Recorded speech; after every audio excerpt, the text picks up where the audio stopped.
This is Tim Bryce with my column titled, Should Business Leaders Run the Country? Back in June 2011, I wrote a column titled, Why Business Leaders Scare People. This was triggered by then private citizen Donald Trump considering a run for the 2012 presidential election, which eventually went to Mitt Romney as the Republican candidate who failed to take down President Obama. Prior to this, we hadn't a true businessman run for the president, except for possibly Herbert Hoover, who was a geologist and understood mining. The intent of my column back then was to consider whether the American people would support such a business person. In reading the article 9 years later, I consider it rather prophetic. I wrote, quote, when it looked like Donald Trump was going to throw his hat into the presidential ring not long ago, it electrified everyone, including his supporters, opponents, and the mainstream media. His blunt talk was refreshing to his supporters and scared the hell out of everyone else. The mainstream media went right to work undermining his bid as they started to believe he could take down the president, meaning Obama. He was ridiculed for everything from his hair to his clothes to his talk. The fact remains, though, Trump scared them to death. Now, I'm not here to defend Donald Trump or explain his exit from the political stage. I'm not even a fan of his popular television show, The Celebrity Apprentice. It is his image as a successful businessman who wanted to correct the ills of the country and the reaction that ensued, which intrigues me. This is not so much about Trump as it is about any business leader who would want to be taken seriously on the political stage, end quote. I went on to describe the three traits making a business leader successful. Quote, first is entrepreneurial in spirit, a visionary who knows how to recognize opportunity and capitalize on it, and in the process is willing to assume risk. He or she is a gambler who knows how to calculate the odds. Number two, knows how to get things done. More than possessing academic knowledge, such a person usually possesses an unusual amount of practical street smarts. And number three, knows how to make hard decisions. A true business leader understands he is in the business of solving problems, not running from them. Yes, he will delegate some decisions and ask for advice from others, but he also understands the buck stops with him and will go to great lengths to see the business not only survive, but prosper as well. Hopefully, he understands the best business deal is when all parties involved prosper. It's this last element which scares the public.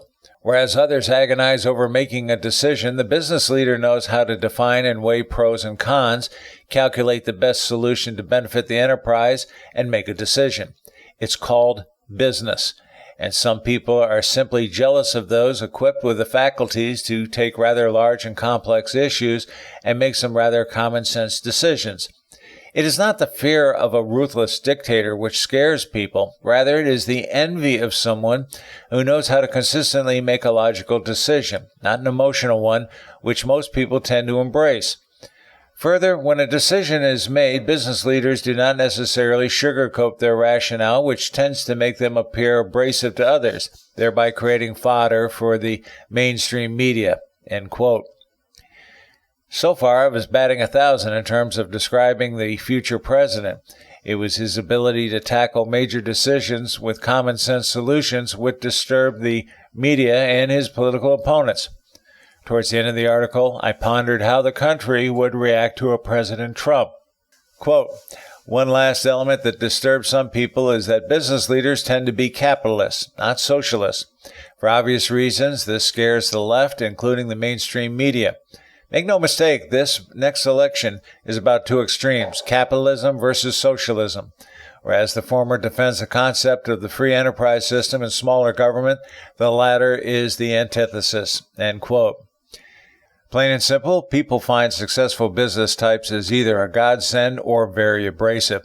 To President Trump's supporters, he was a breath of fresh air who delivered on his promises and made considerable achievements even in the face of a resistant Congress. To his opponents, President Trump is perceived as a genuine threat to the Washington swamp, which worked overtime to fight him. To illustrate, consider what President Trump faced during his first administration. Number one, the rise of fake news. Number two, the rise of the resistant movement, both in the Congress and the streets. Number three, the Mueller probe, which found nothing. Number 4, the failed impeachment of the president. And number 5, the stolen election of 2020. This explains why Trump's successes frightens the swamp.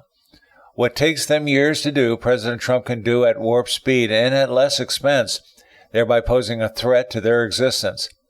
This brings up an important point. Is the nation's capital a good venue for business people to flourish in a presidential capacity? Unfortunately, the answer seems to be no. As we have witnessed with President Trump, he is perceived as an uninvited outsider who challenges the authority of the status quo. As much as this may be needed, such a person must be willing to suffer the slings and arrows of a rather determined opponent. The only way such a person wins is if he or she can dominate the Congress and the press. Unfortunately, it usually works the other way around. After rereading my 2011 article, all I could say is Bryce was more than right. He was spot on.